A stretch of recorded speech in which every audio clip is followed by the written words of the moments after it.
Vía Pública.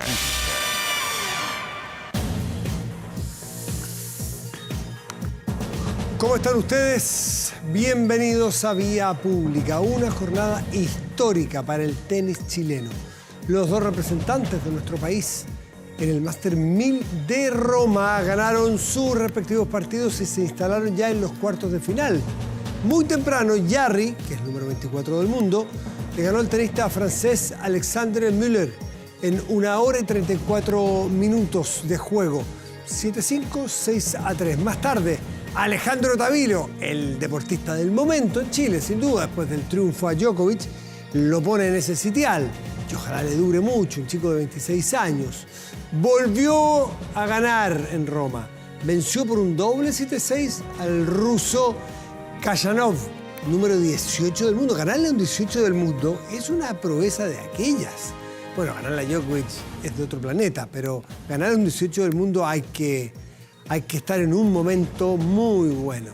Con estos dos resultados, por primera vez en el tenis chileno, dos de nuestros representantes están en el mismo torneo en instancias de cuartos de final de un Master 1000, ilusionando entonces a los fanáticos del tenis y a los seguidores del deporte en general con que se avance a instancias finales y, ¿por qué no?, que uno de los dos se corone en Roma. El tenis, que nos ha dado tantas y tantas glorias en la historia, ahora al menos nos da un espacio de esperanza con estos dos deportistas. Vamos a la mesa de conversación con otros temas. Y nos acompaña como cada martes Rodrigo Arellano, vicedecano de la Facultad de Gobierno de la UDD. Rodrigo, buenas noches y gracias por estar acá. Buenas noches, Matías. Una corrección. Jugó primero Tavilo y después jugó Jarry. Tavilo jugó en el primer turno y en el tercer turno jugó Jarry. Muchísimo. Veo que vamos a hablar de tenis. Muy bien, muy bien. Me vas a enseñar.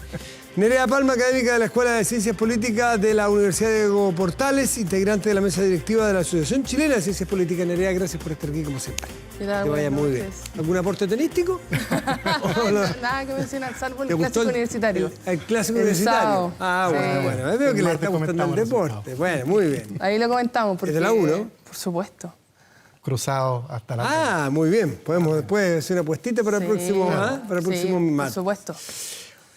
A ver, donde hubo apuestas, en el sentido figurado de la palabra, porque no sé si alguien apostó algo, pero sí había apuestas, la semana pasada, el jueves o el viernes, de que había miedo, más que apuestas, mucho miedo a que fracasara la aprobación de la ley mixta que había llegado a un acuerdo en la comisión mixta, la ley corta, discúlpenme, en la comisión mixta, la ley corta de ISAPRES.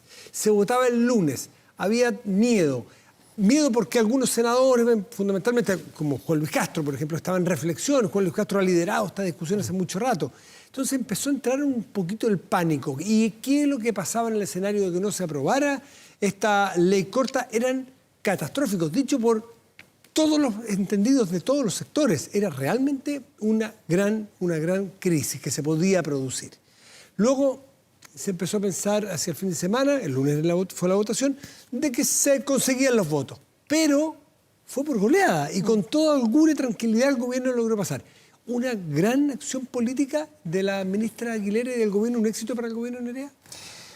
Bueno, me parece en general que podemos hacer la lectura que el gobierno fue convenciéndose respecto de cuál era la manera de poder llevar a cabo el fallo de la Corte Suprema.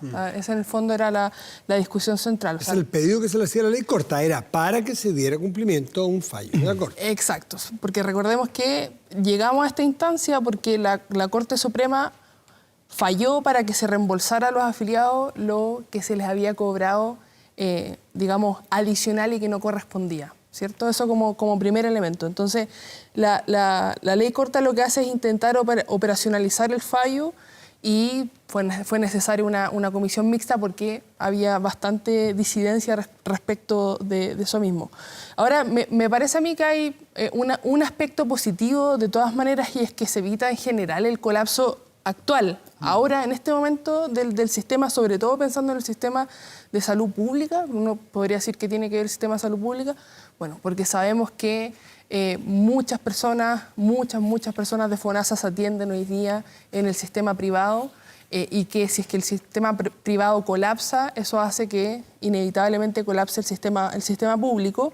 Y por supuesto también porque hay personas, sobre todo personas que tienen enfermedades crónicas, que están en el sistema privado de salud y que por lo tanto quedarían en una situación de vulnerabilidad. Ahora diría sí que las cosas negativas dentro de lo que podemos pensar como de dulce y agraz es que por supuesto que esto va a afectar a largo plazo el funcionamiento del sistema porque no se resuelve el funcionamiento del sistema a largo plazo, tanto en su sistema privado como en su sistema público, desde el punto de vista que no sabemos cómo va a operar esto en el futuro, si es que va a haber de nuevo un colapso o al menos un riesgo de colapso del sistema. Claro. Exacto. Entonces diría por lo menos que esos son los dos aspectos generales negativos y positivos que creo que el gobierno en esta instancia sale fortalecido respecto de las negociaciones, pero que sin duda hace un año atrás no era el escenario que más querían promover.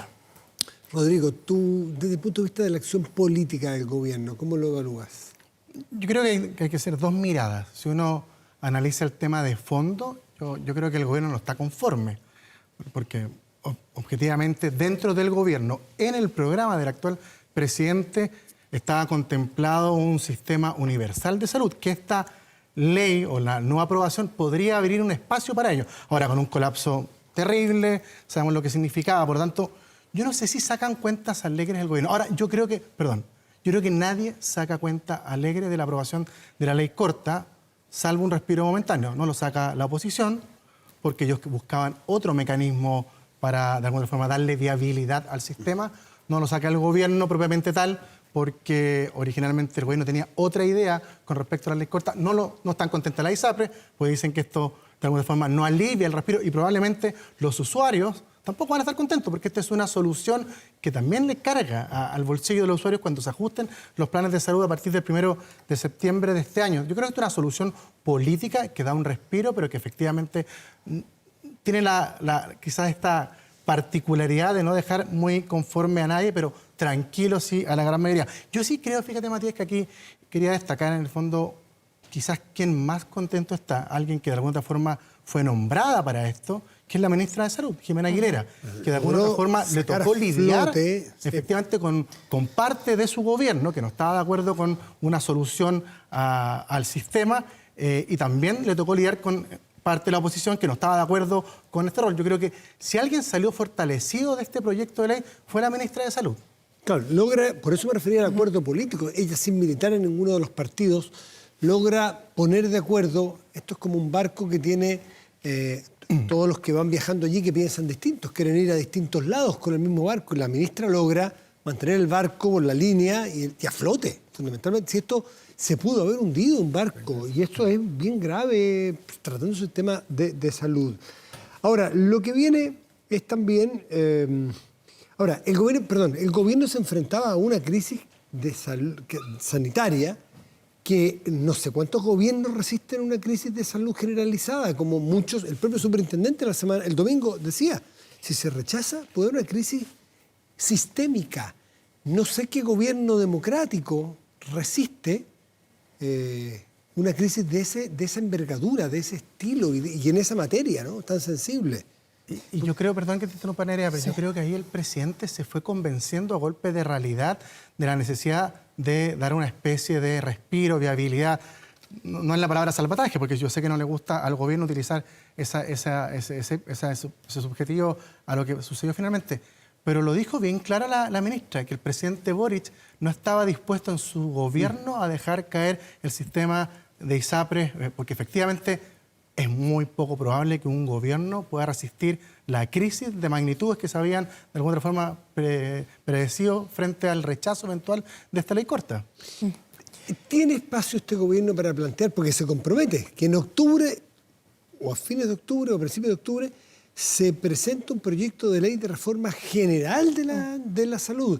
¿Hay espacio? ¿Ya hay espacio en un país que enfrenta sucesivas elecciones hacia adelante, o eso es un sueño, puede presentarse, pero difícil que se apruebe. Sí, a mí al menos me parece que eso era clave al momento de negociar en general la ley corta de ISAPRE. O sea, ¿a qué me refiero? Que tenemos, en mi opinión era que nos tenemos que preocupar del presente, evidentemente que el sistema no colapse, evitarlo a toda costa, no hacer un salvataje a las ISAPRE, que me parece que es clave que, por ejemplo, no haya retiro de utilidades o se sancione el retiro de utilidades hasta que se condone la deuda. Entonces, me parece que especialmente que por esa razón es difícil de tildarlo de salvataje, a pesar de que va a haber un alza en los planes, y eso es tremendamente preocupante, pero bueno, tenía que tener solvencia económica las ISAPRE, pero sí es muy difícil, me parece a mí, aunque sea postergarlo a octubre, esa discusión, saliendo ya de esta discusión de la ley corta, ¿en qué sentido?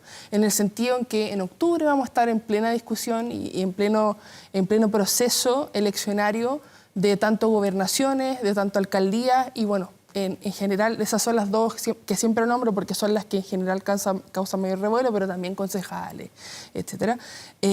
Y por lo tanto cualquier acuerdo político va a estar muy condicionado respecto de cómo es que se viven esas elecciones en ese momento, sobre todo pensemos en los ánimos que van a haber con, por supuesto, que declaraciones cruzadas respecto de, bueno, yo quiero hacer mi campaña por tal lugar, tú quieres hacer tu campaña por tal lugar, o porque eres de la oposición o del sector contrario, hay descalificaciones, hay en general, como decía, conversaciones subidas de tono, y eso creo que obviamente va a permear cualquier debate legislativo que se pueda tener respecto no solamente de salud, sino que en general cualquier debate legislativo. Los quiero llevar a otro tema que también podría ser, o en otra época pudo haber sido materia de una discusión muy áspera.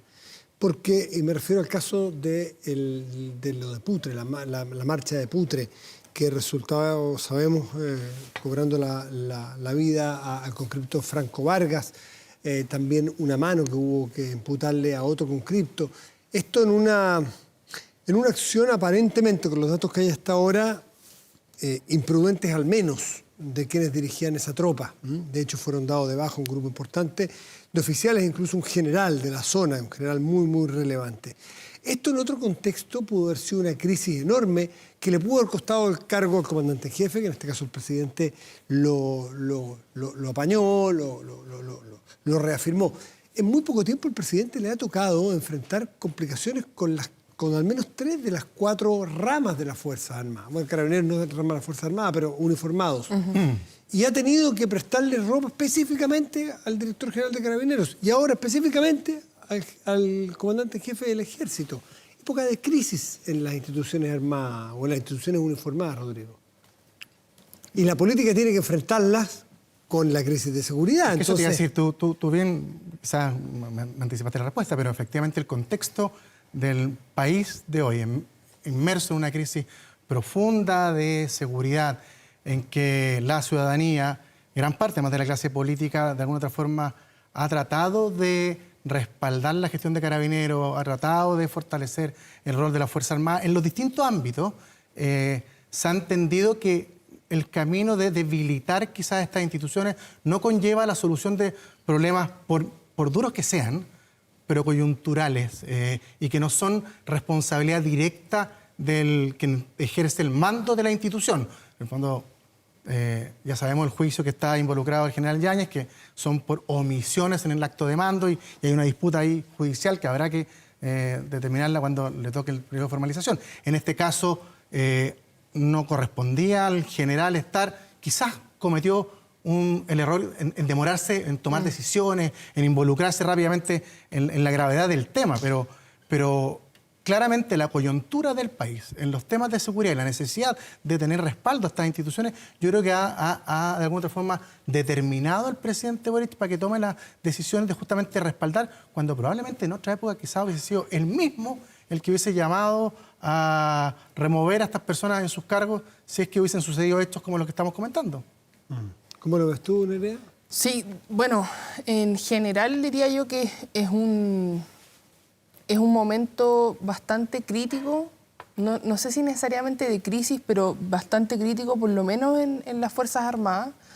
en general con las formalizaciones y acusaciones de corrupción que han vivido excomandantes en jefe de la Armada y que, de hecho... ¿Del ejército? ¿De la Armada? Perdón, de la Armada, del ejército. Quise decir del ejército, sí. Pero se me cruzó un cable entre medio. Quizás el profundo amor al color azul se me cruzó ahí. Pero en general lo que ha venido sucediendo es una crisis en términos de corrupción y de acusaciones de corrupción que han habido en los ex comandantes en jefe de la Armada. Del ejército. Del ejército, tranquila, perdón. Tranquila, suele pasar. Y que ahora vemos este caso en particular que de alguna u otra manera viene en el peor timing, dado lo que se ha venido pero investigando. ¿Le da una oportunidad al presidente Boric de posicionarse en el lado de dar estabilidad, de demostrar apoyo a las instituciones armadas o uniformados? Nadie sabe para quién trabaja. En uno de estos, esta es la semana que para una parte de los chilenos el presidente puede demostrar más respaldo a las instituciones y demostrar más dónde tiene puestos sus intereses y dónde están puestos cómo evita el cargo, ¿o no? Mira la paradoja, que puede decir la gran crisis, sí, pero no ha tenido un detalle, no se le ha movido un músculo. Yo creo que eso ha sido más primordial y más importante en el caso Yáñez que en el caso actualmente que estamos viviendo en general, simplemente porque Yáñez, como está relacionado con el estallido social y todo lo que significó eso... Eso es más difícil. Eso es más difícil que apoyar ahora al comandante en jefe, porque es un caso particular que todavía está investigando y es verdad que hay versiones cruzadas respecto de los antecedentes, pero al menos me parece que es mucho más fácil apoyar acá el comandante de las fuerzas en general, pero es mucho más difícil, me parecía a mí, y mucho más valorable el caso de Yáñez. Fíjate que yo creo que el presidente ha entendido que, y tú lo señalaste muy bien, que el país, en el contexto en que estamos, no resiste más crisis. Pues ya hemos vivido años de inseguridad, llevamos una situación económica que la verdad que todavía no logra despegar a los niveles que nosotros teníamos antes de la prepandemia.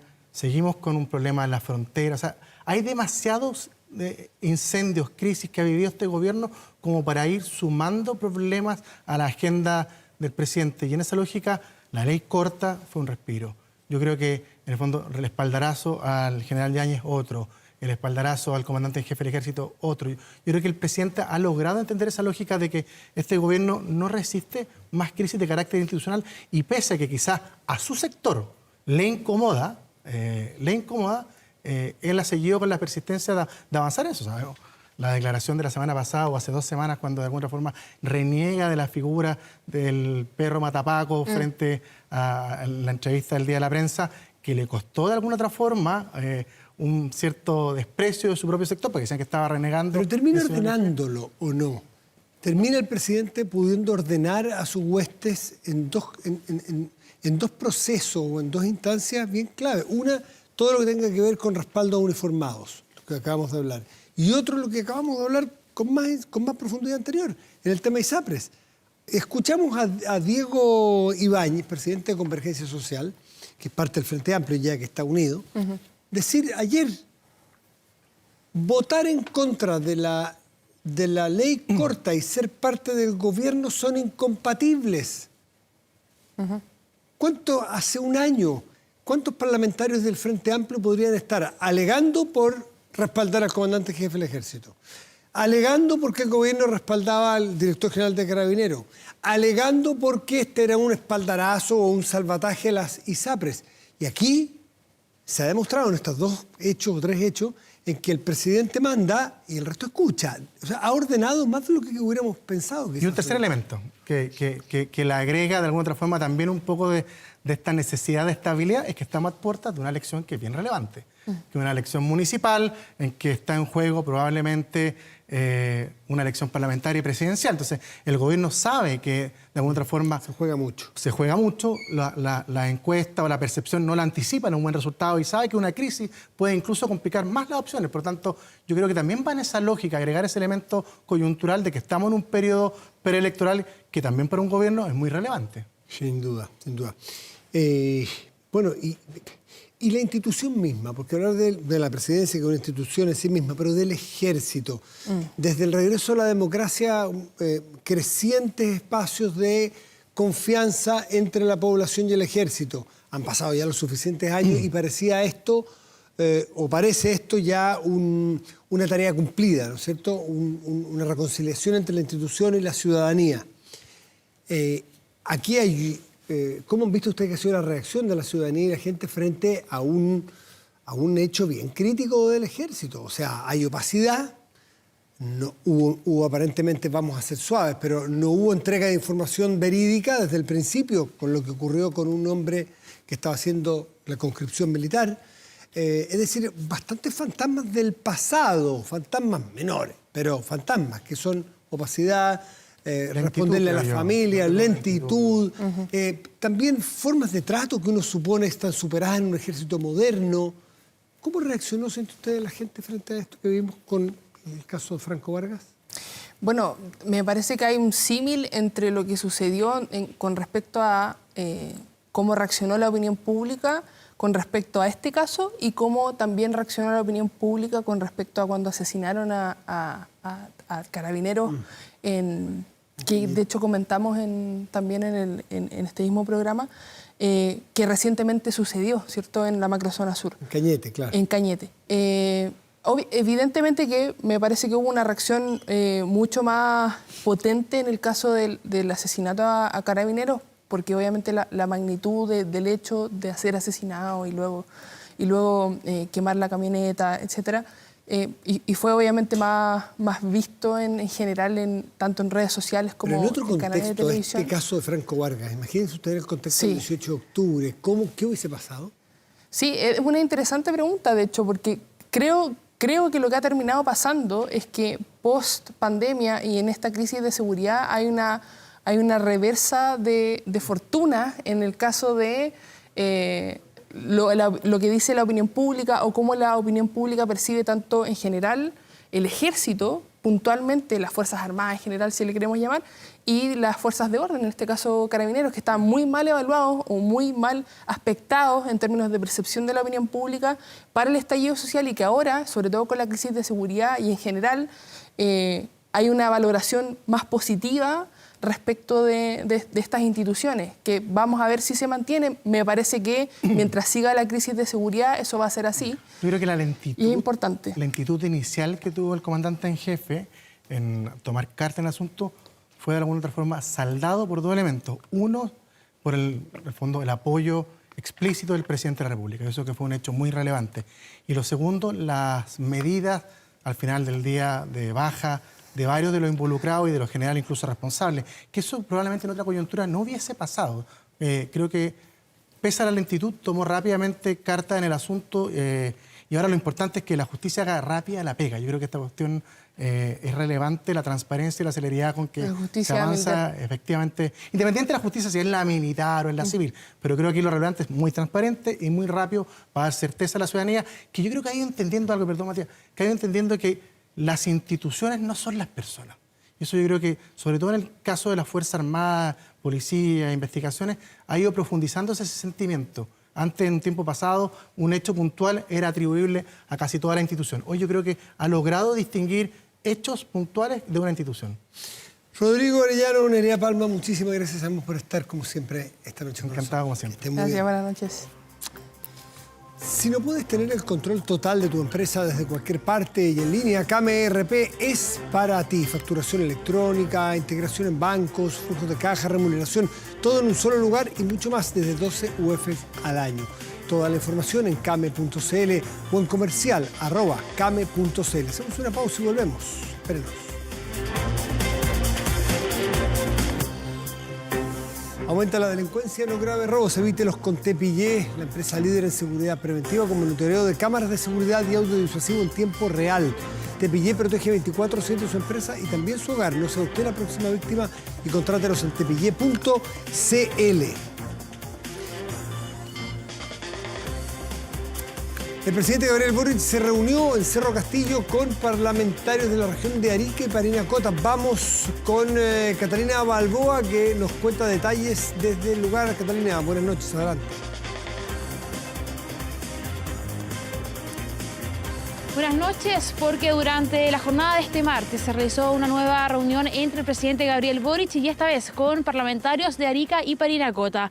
Una convocatoria que principalmente se tocaron temas de infraestructura en esta zona porque nos comentaban los parlamentarios, se requieren mayores medidas, principalmente en una zona que está mucho más aislada que por ejemplo la región de Valparaíso o la región de O'Higgins. Por eso mismo es que necesitan apoyos, especialmente la aprobación de la construcción de este hospital clínico que está siendo mejorado para así ir en ayuda de las familias ariqueñas. ¿Qué otros temas se tocaron en esta reunión? Principalmente también seguridad, pero si bien no tanto la contingencia con lo que está ocurriendo con el paro de camioneros, sí, por ejemplo, en lo que es el paso fronterizo, la principal preocupación de los parlamentarios. Distintas aristas enfocadas también en los 100 años que se van a cumplir de esa región, esa zona, para también darle una bienvenida a un nuevo año. Escuchemos parte de las declaraciones que nos dieron a conocer los parlamentarios sobre estas preocupaciones que se están llevando a cabo, tanto positivas como negativas, en la región de Arica y Parinacota. Escuchemos.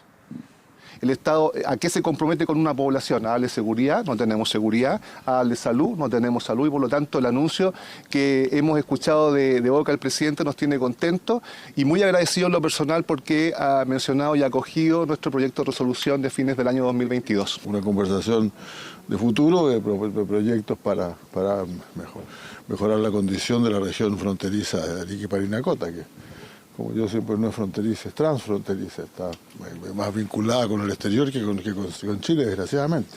Obviamente hoy día hay un paro de camioneros que está representando a la ciudadanía y creemos que esto tiene que terminar de la mejor forma porque la ciudadanía se está sintiendo desprotegida. Vemos con buenos ojos que el presidente de la República trabaje en conjunto con los parlamentarios de la región en la construcción de un plan para los 100 años de Arica, pero de Arica en Chile, pero también para ver un Arica futuro. Y yo creo que fue una muy buena conversación, pensando en el futuro, pensando en tener fronteras vivas, fuertes, donde el Estado recupere el control de las fronteras. Así que yo diría que una muy buena reunión de Estado, transversal. No hablamos mucho de contingencia y eso también me parece bien. Conversaciones que se van a extender también en el Congreso. Ahora el presidente Gabriel Boric conoció las distintas aristas que llevaron a cabo estos parlamentarios, que tienen la oportunidad también de acercarse al Cerro Castillo para conversar cara a cara con él. Así que el presidente Gabriel Boric ya tiene con eso como pendiente, principalmente en estas ayudas en la infraestructura de la región de Arica y Parinacota. Nosotros vamos a estar atentos a lo que vaya ocurriendo en la zona, si también otros parlamentarios de otras regiones van a juntarse con él para conversar los distintos temas de contingencia. Nosotros nos despedimos acá desde Cerro Castillo con toda la información respecto a esta reunión en la zona. Bien, Catalina Balboa, muchísimas gracias. Y a propósito, alguien hablaba por ahí de los 100 años de una determinada región, a propósito de largos años y que se conmemora o se cumplen, vamos a hablar de la Corfo, la vieja y querida Corfo, que por allá hace 85 años en el gobierno de don Pedro Aguirre Cerda se formó en un Chile y en un mundo completamente distinto. José Miguel Benavente, que es presidente de Corfo, nos acompaña. José Miguel, gracias por acompañarnos esta noche aquí. Muchas gracias, Matías, por la invitación. Claro, para los menores, Corfo hoy es litio, son, qué sé yo, empuje a, vamos a hablar también de esto, fomento a la cooperación o a los emprendedores. Pero Corfo fue el motor, la locomotora de un Chile mucho más pobre, un mundo mucho más pobre, más subdesarrollado. Por lo tanto, interesante estos 85 años. ¿Qué se viene a la cabeza cuando encabezas Corfo? Es realmente una institución maravillosa, como tú bien decías. Fue creada en el año 39, un 29 de abril, para ser más exacto. Y efectivamente, en ese tiempo, como tú bien dices, había una estructura productiva muy basada en la minería y en la agricultura. Y particularmente una agricultura más extensiva, eran los grandes latifundios, claro, en el fondo, ¿no? Y como consecuencia de la crisis del 29, que a Chile le dio muy duro, ¿no es cierto? Y el problema que tuvimos también en el periodo entre guerras, el salitre, que perdimos una oportunidad ahí importante, surge la Corfo como una herramienta para lo que se llamó después la industrialización del país. La creación de una capa no solamente de ingenieros que venían muchos formados en la Universidad de Chile, la Facultad de Ciencias Físicas y Matemáticas, y muchos de ellos venían de pregrado, incluso el Colegio del Instituto Nacional, completamente pasaban después de formarse como ingenieros a la Corfo, y de ahí partían estas empresas públicas que se iban creando y formando. Grandes empresas como Endesa, como CAP, ¿no es cierto? Bueno, líneas aéreas, telecomunicaciones. Hoy día... O sea, Entel, LATAM, CAP, lo que hoy es Enel, que fue Chilectra, sí, Endesa... no sé, Llanza, sí, ONSA, que eran hoteleras, Sí. cadenas hoteleras por todo Chile. Más las que hoy día existe. Por ejemplo, Todas las Corfo, aguas. Todas las aguas. Los puertos. Hoy día, Corfo es dueña del metro, es dueño de EFE, es dueño de la Polla, la Casa de la Moneda, en fin, un sinnúmero de instituciones que si uno diría así como una anécdota. Tú miras hoy día las empresas que son listadas en la bolsa, en el famoso IPSA, y ves las empresas han cambiado de nombre, pero si lo sigues el nombre en la historia, te das cuenta que más de la mitad fueron creadas por la Corfo durante esos años. Ahora, cambió tanto el mundo, no se justificaría, porque para los románticos o para los que creen que hay que volver atrás, tampoco se justificaría que el Estado tuviera todos sus sectores productivos o de desarrollo, ¿no? Toda la razón. En realidad, en ese tiempo uno hablaba de un Estado empresario, un Estado que de alguna manera formaba parte, no solamente creaba la empresa, sino formaba parte de la propiedad de las mismas. Hoy día, y la propuesta que tenemos de esta administración, y siguiendo un poco, ¿no es cierto?, lo que es el devenir que particularmente lo está ocurriendo en el mundo, el Estado se transforma más bien en un Estado emprendedor. Es decir, junto con el sector privado, apoya el desarrollo, por ejemplo, de nuevos emprendimientos, nuevos sectores, nuevas tecnologías, que después el sector privado, tanto la área financiera como la parte real, toma y sigue. Como tú decías, el caso de hidrógeno verde, el caso del litio, son casos que hoy día estamos empujando, en los cuales tienen esta mirada, es decir, cómo la Corfo con sus distintos instrumentos, también mecanismos de coordinación, y sin subsidio, tampoco hay protección arancelaria como se usaba en ese tiempo, ¿no? Como esta industrialización hacia adentro. Empuja esta agenda donde obviamente la idea es, a través de distintos instrumentos, junto con la iniciativa privada, ¿no es cierto?, sacar adelante esta propuesta de valor. Si los años final de los 30 y los 40, 50, la Corfo sirvió para empujar toda esta enorme cantidad de empresas en los más distintos rubros y industrias, ya no son esas las necesidades. ¿Para qué sirve Corfo hoy? ¿De qué le sirve Corfo al Estado? Bueno, en muchas dimensiones. Primero, la Corfo hoy... Corporación del Fomento es Corfo. Corporación de Fomento y de Producción. Claro, y de producción. Ese es su nombre original. Técnico. Original, sí. La Corfo hoy día tiene varios ámbitos en los cuales está desarrollando su quehacer. Obviamente, esto es una mirada de mediano y largo plazo y lo viene haciendo en muchas dimensiones y nosotros tomamos la posta de lo que se venía haciendo. Una de ellas tiene que ver con los temas, por ejemplo, financiamiento temprano de empresas, lo que se llama hoy día capital de riesgo. Creó todos los capitales de riesgo, los primeros 80 que hubo, tuvo un aporte de Corfo y hoy día está sofisticando su oferta. Por ejemplo, estamos diseñando y un proyecto de ley que se va, digamos, en una semana más, de la creación de una Banca Nacional de Desarrollo, que estaba en el programa de gobierno y que hoy día va como proyecto de ley. Literalmente esto es, siguiendo la jerga del emprendimiento, un spin-out desde la Corfo que se transforma en una institución autónoma, una sociedad anónima, con un cuerpo, ¿no es cierto?, colegiado y gobierno corporativo, que es independiente un poco del siglo, exactamente, y que está buscando generar financiamiento, por ejemplo, de iniciativas como el Salmón de Fundación Chile, que fue incubada dentro de Fundación Chile. Hoy día tenemos de esos 20 o 30 proyectos muy importantes, en los cuales está en una etapa de que la banca tradicional no financia ni aquí ni en ninguna parte del mundo, ni tampoco son proyectos grandes que necesitan 20 o 30 millones de dólares para llegar a su escala de tamaño óptimo. ¿Qué sector, por ejemplo, qué industria? Como la historia, siguiendo la historia del salmón, hoy día tenemos 2 o 3 especies que están más o menos domesticadas, especies marinas, ¿no? Acuícolas, principalmente la corvina, el congrio colorado, la ceriola, etc. Ya están toda esa tecnología con apoyo público, que lleva 10, 15 años, están las patentes, etc. Muchas de ellas incluso se cría en tierra, no en el mar ni en el lago. Esos proyectos necesitan inversiones de 20 o 30 millones de dólares para llegar a un tamaño grande. Para repetir un poco la historia, esto es una especie domesticada. Esos son los espacios de una Banca Nacional de Desarrollo que la Corfo está empujando. Segundo caso, tenemos hoy día, por ejemplo... Perdón, ¿y por qué? Déjame ver la pregunta que es de abogado del diablo. ¿Por qué la Corfo se interesa en empujar estos proyectos? Si son tan buenos, ¿por qué no dejamos que el mercado competitivo y la banca se peleen por ese proyecto que están...? Muy buena. Porque la banca nunca entra en un proyecto cuando todavía tienes a pequeños espacios de fallas o incertidumbres tecnológicas. ¿Son más aversos al riesgo? Sí, y está bien. Incluso la ley de banco les prohíbe meterse tempranamente en los proyectos. Por riesgo. Por riesgo. Más bien, la palabra técnica es incertidumbre.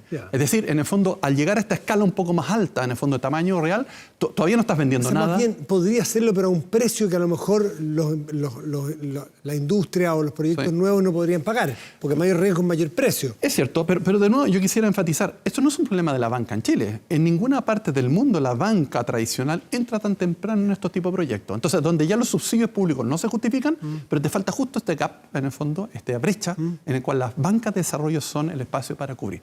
La Corfo hoy día hace parte de ese rol, pero también tiene ciertos límites, porque es una institución pública que tiene ciertos techos, etc. Entonces, a tu pregunta, este spin-out, en el fondo, que es un proyecto que se llama AFIDE, Agencia de Financiamiento para el Desarrollo, logra de alguna manera cerrar esa brecha. Otro proyecto muy interesante se está desarrollando en Chile, sistemas de fundición carbono neutral, de cobre. La gran, ¿no es cierto?, desafío que hemos tenido como Chile, ¿por qué hacemos concentrado de cobre y lo mandamos fuera? Claro. ¿Por qué no lo hacemos acá? En las últimas tecnologías de fundición, ¿no es cierto?, son el famoso convertidor teniente, que ya tiene 60, 70 años. Eso está en la Universidad de Concepción, por ejemplo, está desarrollando esta tecnología, tiene unos grandes equipos, pero necesitan ahora llevarlo a un tamaño de escala natural. Eso te cuesta $40 millones. Y uno diría, bueno, ¿nadie invierte tan temprano? No, ni siquiera Codelco, ni siquiera una empresa minera lo hace tan temprano, a menos que tenga, por ejemplo, un banco de desarrollo que apalanque junto con otros inversionistas estas etapas tempranas. Eso es uno de los roles. Otro rol muy importante, la innovación, el emprendimiento y el desarrollo productivo. En eso ya tiene mucha experiencia. Mucha historia, sí. Eso lleva 20 años en esto, probablemente. Y más. Y lo tercero, que es lo que hemos denominado la nueva política industrial. La nueva política industrial, justamente en los sectores que tú mencionabas, son sectores que hoy día Chile tiene una ventaja comparativa y que puede transformar en competitiva, sobre todo el desarrollo, no solamente de la economía de clave, o sea, exportar litio o exportar en el fondo hidrógeno verde, sino cómo generamos los encadenamientos productivos alrededor de estos sectores. Por ejemplo, hoy día, más o menos evidente, para la producción de hidrógeno verde tú necesitas una cantidad de miles de aerogeneradores. Y tú has visto el tamaño que tienen esos bichos. Claro. ¿Cuál es el punto de andar trayéndolos por todo el mundo cuando potencialmente la demanda va a estar en Chile, particularmente en el sur de Chile? ¿Construirlos en Chile? ¿Por qué no? ¿Por qué no? ¿Y por qué no? ¿Y por qué no se ha podido? Porque justamente lo que estamos haciendo con Corfo ahora es hacer una licitación, lo que se llama una RFI, de interés de empresas nacionales e internacionales de construir en Chile aerogeneradores. Y lo mismo estamos haciendo por unos equipos especiales de hidrógeno verde que se llaman los electrolizadores. Y hemos hecho y tenemos mucho interés de decenas de empresas de armar, por ejemplo, piezas y partes o los equipos completos en Chile. Pero para eso necesitas un rol coordinador. En este caso, Corfo juega ese rol para hacer estos llamados. Las empresas nos dicen, las empresas desarrolladoras de hidrógeno verde nos dicen, nosotros nos queremos instalar en Chile, pero necesitamos gente para esto. Gente preparada. Exacto. Y a nosotros como chilenos nos gustaría que fueran chilenos esas personas. Y por lo tanto ellos nos dicen, ok, este es el perfil de la gente que nosotros necesitamos. Estas empresas van a invertir en Chile en los próximos años y van a partir la construcción en 3 o 4 años más. Y nosotros lo que hacemos es organizar la oferta con CFTIP público y privado para que haya una consistencia entre las competencias que se están desarrollando. ¿Y hay tiempo para eso? Porque preparar un profesional no es de la noche a la mañana. Es cierto. Muchos de estos tú no necesitas ingenieros de 6 años ni doctorados. Necesitas carreras técnicas, principalmente. Sí, lo estamos haciendo. Y esto es un acuerdo escrito y firmado por la Asociación de Desarrolladores Magallanes junto con el ministro de Energía, el ministro de Economía y en mi caso, el vicepresidente ejecutivo de la Corfo, y de testigo el presidente de la República, que fue en diciembre del año pasado lanzado en Magallanes, en el cual hay estos acuerdos de coordinación. Estos acuerdos son precisamente coordinación público-privada para que este capital humano esté. Esta oferta de, por ejemplo, de piezas y partes esté para que pueda... Y eso genera encadenamiento, eso genera valor, empleo, crecimiento. ¿Y de qué se trata esta Startup Campus específicamente que se ha anunciado ahora? Sí. Dentro de la línea de emprendimiento, tú sabes que la Corfo ha sido líder de apoyar el emprendimiento en Chile. Quizás uno de los programas íconos fue Startup Chile. Claro, ¿no? Una incubadora. Es un acelerador, técnicamente una aceleradora. Tenía gente, incluso emprendedores de otras partes del mundo, exacto, que trabajaban en Chile porque era más beneficioso que estar en sus propios países. Pero el gran resultado positivo de Startup Chile fue, como tú bien dices, la traída de muchachas y muchachos de países, sobre todo desarrollados, que venía de Chile a desarrollar y a sacar lo que se llama técnicamente su modelo de negocio de un emprendimiento. Pero el gran efecto que ocurrió con Startup Chile, que está demostrado y es escrito en papers académicos asociados, ¿no es cierto?, a la evidencia que esto generó, fue de que al incorporarse chilenos también en esto, chilenos, emprendedores y emprendedoras chilenos, y al vincularse entre ellos, genera un cambio en la mentalidad de los emprendedores chilenos debido a esta interacción. Cambias lo que en inglés se llama como el mindset, ¿no? y terminas con empresas como varias muy conocidas, incluso unicornios chilenas, que son justamente hijos de este programa. Entonces, ese es un gran cambio. Entonces, ese es un tipo de apoyo público que se llama Startup Chile y que por las condiciones, por la oferta y la cantidad de recursos, en general tendieron generalmente a generar lo que se llama emprendimiento startup orientadas o basadas en TIC, tecnologías de información y comunicaciones, en los cuales son principalmente coding o herramientas de inteligencia artificial, etcétera, que no necesitan mucha infraestructura física. A tu pregunta, ¿qué es Startup Campus?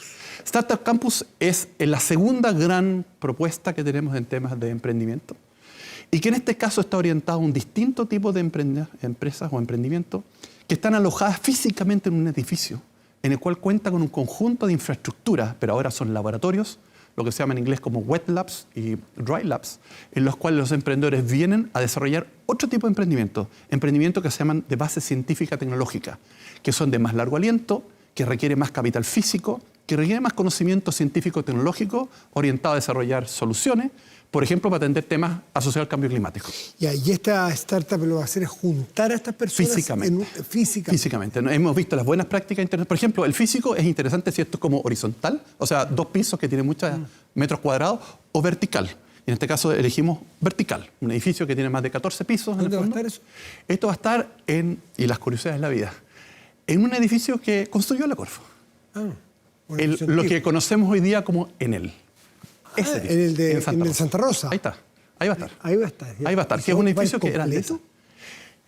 Vamos a partir con 4 o 5 pisos para dotarlos del laboratorio y va a ir creciendo, como lo hacen en otros países, a medida que en el fondo esto se vaya poblando. Si eso funciona bien y llega a la meta, ese va a ser un centro... Esa es la idea. Va a ser un cañonazo eso. Esa es la idea. Y no solamente va a tener lugares laboratorios para los emprendedores, va a tener, y ya está confirmado, un par de socios, y tenemos varios socios que están en la lista corta para participar. Uno de ellos, por ejemplo, es BitLab, que es uno del brazo más de emprendedor del Banco Interamericano de Desarrollo. Tenemos la Gobernación de Santiago muy interesada en participar. Tenemos incluso la Asociación de Capitalistas Ángeles o Corporate Ventures de chilenos que quieren instalarse ahí. Entonces tú generas un ecosistema, pero que está físicamente junto, anclado a un lugar geográfico. Este lugar también va a tener, por ejemplo, lugares para gente de regiones, muchachos y muchachas que sean seleccionados y entren para que se puedan hospedar y alojar ahí, porque tienen que pasar semanas y meses y quizás hasta años. Esa torre se va a convertir completa. Pero por supuesto, entonces tiene varias etapas. La segunda etapa tiene este espacio, ¿no es cierto?, de alojamiento y también un espacio público para que la gente vaya y tenga la oportunidad de visitar este espacio, ¿no es cierto? Esa es la idea de campus, ¿no? Es el campus en el sentido latín, ¿no es cierto?, de las universidades. ¿Este proyecto funciona? ¿Cuándo empiezan los primeros proyectos a funcionar ahí en esa torre? Nuestra idea es que más o menos ya tengamos habilitado todo esto más o menos en septiembre y los primeros proyectos estén partiendo a final de este año. Es así de rápido. ¿Ya tienen huéspedes? Sí, por supuesto. Muchos de ellos son, por ejemplo, empresas que hoy día se cobijan bajo Startup Chile, que van a tener, ¿no es cierto?, la posibilidad de estar en Startup Campus, ¿no? Así que es una muy buena noticia. Nosotros pensamos, mirando la experiencia de otros países, que la hemos estudiado bastante, y esto es una asociación virtuosa entre Corfo y Fundación Chile, que somos como los socios fundadores de esto. ¿Y privados también va a haber aquí? Sí, por supuesto. Sí, esa es la idea. ¿Qué? Porque dice Banco Interamericano del Desarrollo, no una institución privada, Corfo no es privado, Fundación Los Chile Corporate no Venture Capital son todos privados. Eso sí. La asociación de financistas, ¿no es cierto?, de capital de riesgo son todos privados. Algunos tienen apoyo público, obviamente, pero tienen principalmente financiamiento privado. Y la idea es que sea también atractivo para gente internacional. Y si alguien que está escuchando esto quiere alojar su proyecto ahí porque le parece que le genera, ¿no es cierto?, una ventaja comparativa, este ambiente que va a haber, ¿cómo puede hacerlo? ¿Se tiene que acercar a Corfo? Sí, vamos a hacer justamente cuando ya esté esto ya relativamente instalado y tengamos las competencias, entonces vamos a hacer los llamados que van a hacer en el caso Corfo a través de Startup Chile, pero también van a haber otros mecanismos. Por ejemplo, la misma Fundación Chile también tiene un programa de incubación y aceleración y podemos cobijar a varios de ellos al mismo tiempo. Y la idea es que en el fondo utilicen estos espacios comunes y después lo que la evidencia de otros países muestra es cuando tú ya creciste y desarrollaste tu modelo de negocio, pero ahora basado más en tecnología, te puedes mover al piso de arriba. Esa es la idea de lo vertical. Sí, claro, te quedas ahí mismo por un tiempo hasta que ya tiene una escala productiva suficientemente grande y ya te puedes mover. Si es que te va bien. Sabemos que no todos estos casos son exitosos. No, claro. Pero entonces, además, sigues perteneciendo a este lugar y vas generando estos círculos virtuosos de intercambio, de experiencias, con los, por ejemplo, lo que se llama la gente los Friends, Family and Fools, ¿no es cierto? Los Early Adopters o también los que financian las etapas tempranas a nivel personal o colectivo. Es un poco la idea. José Miguel Benavente, buenas noticias traen estos 85 años de Corfo, presidente, vicepresidente ejecutivo. Es vicepresidente ejecutivo Sí, el cargo, de efectivamente. Corfo. Sí. Existe un presidente de la Corfo, de hecho, que Sí. es el ministro de Economía, que es el presidente del Consejo de la Corfo. Muchísimas gracias por estar aquí esta noche, José Miguel. Gracias por la Que invitación. vaya muy bien. Hacemos una pausa y volvemos, espérenos.